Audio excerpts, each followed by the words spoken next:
और बताओ, तुम्हारी पढ़ाई कैसे चल रही है? कहाँ चल रही है यार पढ़ाई, और मेरे एडमिशन की डेट भी आने वाली है और मेरे पास पैसे ही नहीं है। और जिनके यहाँ मैं काम करता हूँ वो मुझे पैसे ही नहीं दे रहे हैं। जब भी मैं उनसे पैसे की बात करता हूँ कि मुझे पैसे दीजिए, मुझे एडमिशन करवाना है, तो मुझ पर गुस्सा करते हैं और मुझे पढ़ने नहीं देते हैं। क्यों नहीं पढ़ने देते? क्योंकि वो अमीर हैं और हम गरीब। अमीर आदमी कभी नहीं चाहेगा कि गरीब आदमी पढ़ लिख के 4 पैसे कमाए, अच्छा खाना खाए, अच्छे कपड़े पहने और अच्छे घर में रहे। इसीलिए वो मुझे पढ़ाई करने नहीं देते और पूरा दिन उसे खेतों में काम कराया करते हैं। और जब मैं उनसे पैसों की बात करता हूँ तो मुझे कम पैसे भी देते हैं। चलो मैं कहता हूँ कम पैसे तो चल जाएगा, लेकिन मुझे पढ़ाई करने के लिए समय दे दिया करें। लेकिन वो मेरी बात ही नहीं सुनते हैं। तो तुम ऐसा करो कि उनके यहाँ काम ही छोड़ दो। मैंने काम छोड़ने के बारे में बहुत सोचा, लेकिन अगर मैं यहाँ काम छोड़ दूंगा, जो मेरा थोड़ा बहुत खर्चा चल रहा है वो भी बंद हो जाएगा। अगर मैं कहीं बाहर काम करने जाऊंगा तो पूरा समय काम करने में ही निकल जाएगा, पढ़ाई करने के लिए थोड़ा भी समय नहीं मिलेगा। और यहाँ पर तो मैं थोड़ा बहुत चुपके पढ़ भी लेता हूँ। अगर मैं कहीं और काम ढूंढूंगा तो ये भी बंद हो जाएगा। तो जब इतनी दिक्कतें हैं तो तुम पढ़ाई छोड़ क्यों नहीं देते हो? जरूरी नहीं है कि तुम पढ़ लिख कर कुछ बन ही जाओ, और अगर कुछ नहीं बने तो करना तो तुम्हें यही है ना। यार मुस्कान, मुझे पढ़ लिख के इतना तो काबिल बनना है कि मुझे किसी की गुलामी ना करनी पड़े। और मुस्कान, तुम्हें तो मेरा साथ देना चाहिए, लेकिन तुम मुझे मना कर रही हो। नहीं नहीं, मेरा कहने का वो मतलब नहीं था। मैं तो ये कह रही हूँ कि अगर तुम्हारी पढ़ाई लिखाई में इतनी दिक्कतें आ रही हैं तो तुम्हें सोच समझ कर निर्णय लेना चाहिए। बाकी तुम्हारी मर्जी।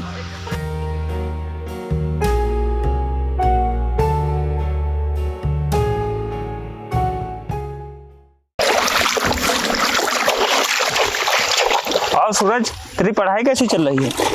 कहाँ चल रही है यार पढ़ाई? क्यों? यार इतने दिनों से काम कर रहा हूँ और मालिक मुझे पैसे ही नहीं दे रहे हैं। और मेरी एडमिशन की डेट भी आने वाली है। 3 दिन बचे हैं यार। यूपीएससी की कोचिंग की आखिरी डेट है 10 तारीख और परसों ही है यार 10 तारीख। अगर इस बार मैं एडमिशन नहीं करवा पाया तो मेरा 1 साल पूरा बर्बाद हो जाएगा। यार मेरा सपना है पढ़ लिख के कुछ बनने का, लेकिन मालिक मुझे पैसे ही नहीं दे रहे हैं। भाई, ये मालिक लोग बड़े लोग हैं, अमीर लोग हैं। ये लोग कभी नहीं चाहेंगे हम गरीब लोग पढ़ लिख के कुछ बने, क्योंकि ये लोग सोचते हैं अगर हम लोग पढ़ लिख के कुछ बन गए तो इनके यहाँ काम कौन करेगा, नौकरी कौन करेगा। वैसे भाई, तेरे एडमिशन में पैसे कितने कम पड़ रहे हैं? भाई 15,000 रुपये कम पड़ रहे हैं। 15,000? हाँ, लगभग मेरे पास 15,000 रुपये होंगे। चल मैं तुझे दे देता हूँ, तो अपना एडमिशन करवा ले। अरे नहीं नहीं भाई, तू इस तरह दिन रात मेहनत करके पैसे कमाता है। अगर तू मुझे पैसे देगा तो मुझे अच्छा नहीं लगेगा यार। अरे यार, ऐसी बात नहीं है। तू अगर पढ़ लिख कर कुछ बन जाएगा तो मुझे भी खुशी होगी कि मेरा दोस्त कुछ बन गया है और मुझे भी अच्छा लगेगा। तो इसीलिए तू मुझे मना मत कर। चल मैं तुझे पैसे दे देता हूँ, तू जाके अपना एडमिशन करवा ले। अरे भाई, मुझे अच्छा नहीं लग रहा है कि तू मुझे पैसे दे रहा है। अरे भाई, तू ज़्यादा मत सोच। चल मैं तुझे पैसे दे देता हूँ। और भाई, मालिक को पता ना चले, वरना तुझे भी मारेंगे और साथ साथ मुझे भी मारेंगे। चल।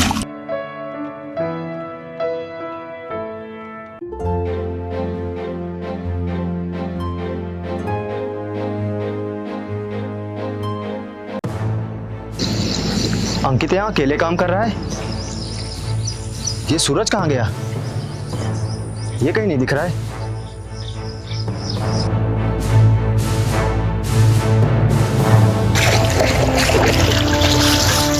अंकित, तू अकेला काम कर रहा है? ये सूरज कहाँ है? मैं तुझसे कुछ पूछ रहा हूँ, सूरज कहाँ है? तू बोल क्यों नहीं रहा? सूरज कहाँ है? इतनी देर से मैं तुझसे पूछ रहा हूँ, तू बता क्यों नहीं रहा है? कहाँ गया है सूरज? मालिक, वो ट्यूबवेल पास पढ़ाई कर रहा है। क्या पढ़ाई कर रहा है? हाँ मालिक, वो पढ़ रहा है। उसे पढ़ने दीजिए, वो पढ़ाई में बहुत अच्छा है। वो पढ़ लिख कर कुछ बनना चाहता है मालिक, उसे पढ़ने दीजिए। उसके हिस्से का काम मैं कर दूंगा मालिक। अच्छा, तू उसकी तरफदारी कर रहा है, उसके हिस्से का काम तू करेगा? चल काम कर। ज्यादा किसी की तरफदारी करने की कोई जरूरत नहीं है, और तू मुझे अभी जानता नहीं है, समझा? आज तो इसे बताता हूँ।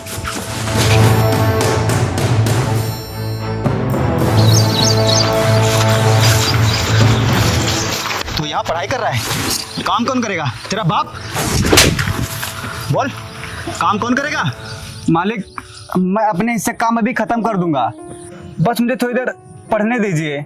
अच्छा, ये गरीब पढ़ लिख के क्या कर लेंगे? बोल, क्या कर लोगे तुम लोग?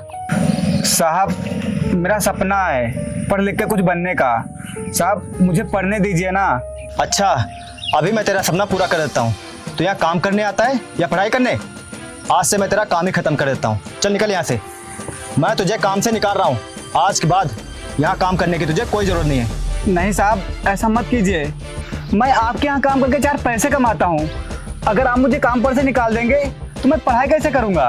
तू पढ़ या ना पढ़, मुझे इससे कोई फर्क नहीं पड़ता। चल निकल यहाँ से, मैं तुझे काम से निकाल रहा हूँ और आज के बाद तुझे काम पे आने की कोई जरूरत नहीं है। नहीं साहब, ऐसा मत कीजिए। चल निकल, और आज के बाद यहाँ दिखाई मत देना। और ये ले, पकड़ अपनी किताब, और आज के बाद यहाँ दिखाई मत देना। चला जाए यहाँ से।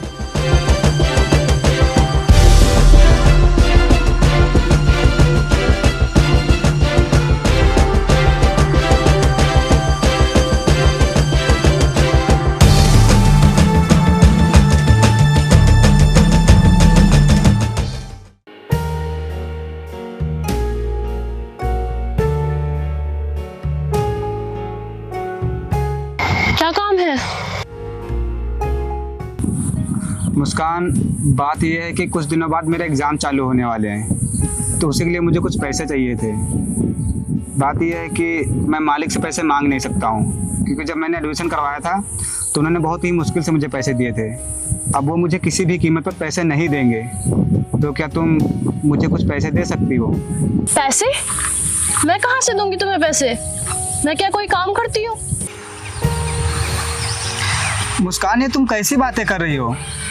जब तुम्हें पैसों की जरूरत पड़ती है तो मैं तुम्हें देता हूँ, और आज जब मुझे पैसों की जरूरत पड़ रही है तो तुम्हें मेरी मदद करनी चाहिए, लेकिन तुम मुझे साफ साफ मना कर रही हो। अगर मैंने तुम्हें पैसे दिए तो तुम बार बार मुझसे पैसे मांगोगे और इसी तरह मुझे कंगाल कर दोगे।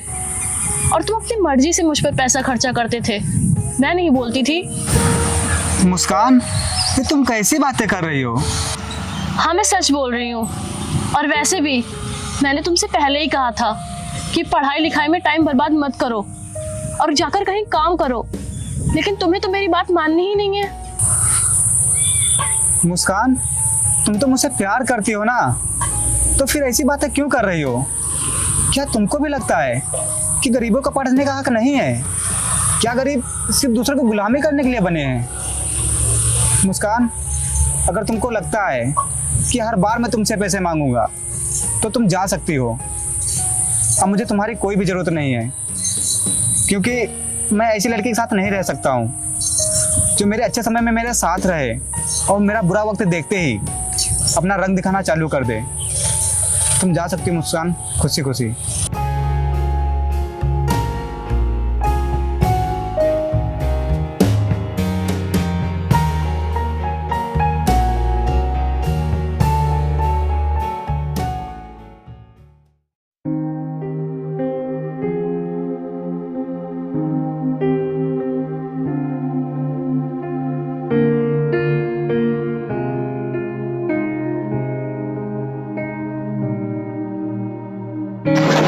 हाँ वकील साहब।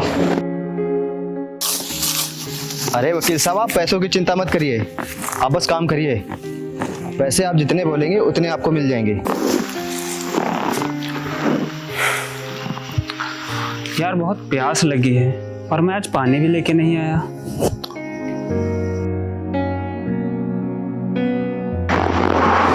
पानी?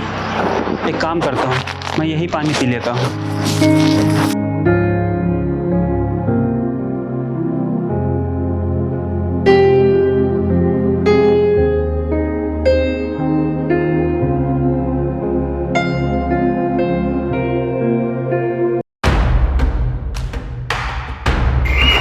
इसमें तो मेरे बाबूजी का नाम लिखा है और मेरा भी नाम लिखा है इसमें।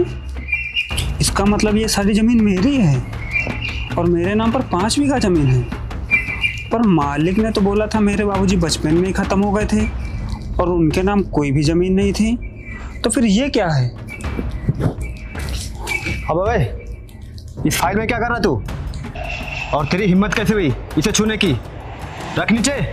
मालिक, इसमें तो मेरे बाबूजी का नाम लिखा है और मेरा भी नाम लिखा है और इसमें लिखा है मैं 5 बीघे का मालिक हूँ, लेकिन आपने बोला था कि मेरे बाबूजी बचपन में खत्म हो गए थे और आपने बोला था मेरे बाबूजी के नाम कोई भी जमीन नहीं है। मालिक, आपने मुझसे झूठ क्यों बोला? हाँ, मैंने तुझसे झूठ बोला है और तेरे बाबूजी को मैंने ही मारा है। बोल, क्या कर लेगा तू? इसका मतलब तुमने मेरे बाबूजी को मरवा के सारी जमीन अपने कब्जे में कर ली और अब इसे तुम अपने नाम करवाना चाहते हो, और इतने सालों से तुम मुझे एक नौकरों की तरह रख रहे थे। ये सारी जमीन मेरी है। अबे तेरी है तो चल निकल, आज के बाद तो कोई काम नहीं करेगा। मालिक, मुझे मेरी जमीन चाहिए। जमीन चाहिए तुझे? जमीन चाहिए? चल, जमीन चाहिए, जमीन चाहिए। आज के बाद तो यहाँ दिख मत जाना। चल, जमीन चाहिए तुझे, चल, चला जा यहाँ से। जमीन चाहिए। और नेकपाल जी बताइए, आप ठीक है ना? हाँ हम ठीक हैं। अच्छा ये बताइए नेकपाल जी, जो मैंने किसानों की ज़मीनें अपने नाम कराने के लिए बोला था, वो काम हुआ या नहीं? अभी आपके नाम कोई ज़मीन नहीं हुई। अच्छा, और वो जो मेरा नौकर अंकित था, उसकी भी ज़मीन अपने नाम करवानी थी, उस पर मेरा नाम चढ़ गया कि नहीं? अभी आपके नाम कोई भी ज़मीन नहीं चढ़ी। नहीं चढ़ी है? लेकिन क्यों? क्योंकि एक नया IAS ऑफिसर आया है, वो इस तरह के लीगल काम कर ही नहीं रहा। शायद उस नए IAS ऑफिसर को अभी मेरे बारे में पता नहीं है।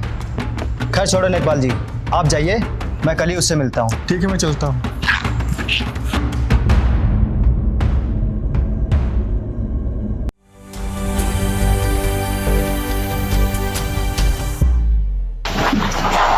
सर, इस फाइल पे आपके साइन चाहिए, इस पे आप साइन कर दीजिए।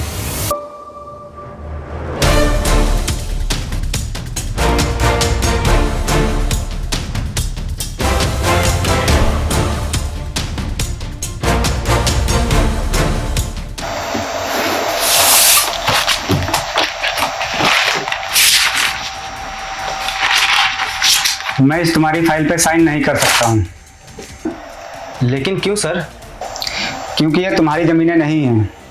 तुमने ज़बरदस्ती किसानों से हथिया ली है और उनकी ज़मीनों पर ज़बरदस्ती कब्जा किया है तुमने, और इसमें अंकित की ज़मीन पर भी तुमने कब्जा किया है।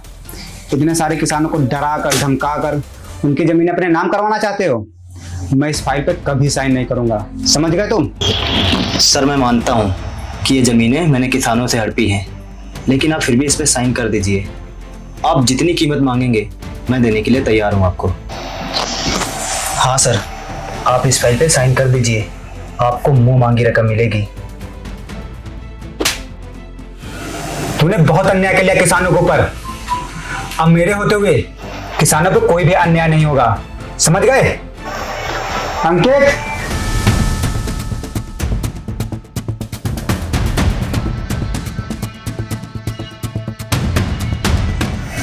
मालिक, तुमने जितना हम किसानों के ऊपर जुल्म किया है, अब उसका बदला चुकाने की बारी आ गई है, क्योंकि अब हमारा दोस्त IAS बन चुका है। लेकिन तुम IAS बने कैसे? हाँ, तुम IAS बने कैसे? तुम्हारे पास ना तो खाने को पैसे थे ना पढ़ने को, उसके बावजूद तुम इस पोस्ट पर कैसे? मुस्कान, तुम इन्हें जानती हो? हाँ जानती हूँ। वो रहने दो, अब अपने नाम से मेरा नाम जोड़ने की कोई भी जरूरत नहीं मुस्कान। और तुम लोग जानना चाहते हो ना कि मैं यहाँ तक कैसे पहुँचा, तो इसमें सबसे बड़ा हाथ है मेरे दोस्त का। हाँ, यहाँ तक पहुँचने में इसने मेरा बहुत ही साथ दिया है। मैं चाह कर भी अपने दोस्त का शुक्रिया नहीं अदा कर पाऊँगा। और आज मैं जान गया कि जहाँ प्यार साथ नहीं देता है वहाँ दोस्त खड़ा होता है। और तुम लोगों ने जितने भी किसानों की ज़मीनें हथियाई हैं, जितना भी उन पर अन्याय किया है और जितना उन्हें प्रताड़ित किया है, उन सबको चुकाने की बारी अब आ चुकी है। तुम्हें 3 साल की सज़ा होगी। और तुम्हारे पास जितनी भी ज़मीन है, जितनी भी, वो सब कुर्की हो जाएगी। और जितनी भी किसानों की ज़मीन है उन्हें वापस की जाएगी। हेलो इंस्पेक्टर, जल्दी से मेरे ऑफिस में आओ। सर हमें माफ़ कर दीजिए सर, हमसे बहुत बड़ी गलती होगी सर। हम किसानों की सारी ज़मीनें वापस कर देंगे सर, सारी कर देंगे। हमें माफ़ कर दीजिए सर, मैं आपके पैर पकड़ता हूँ सर। मैं तुम्हें किसी भी कीमत पे माफ नहीं करूंगा, समझ गए? किसी भी कीमत पर।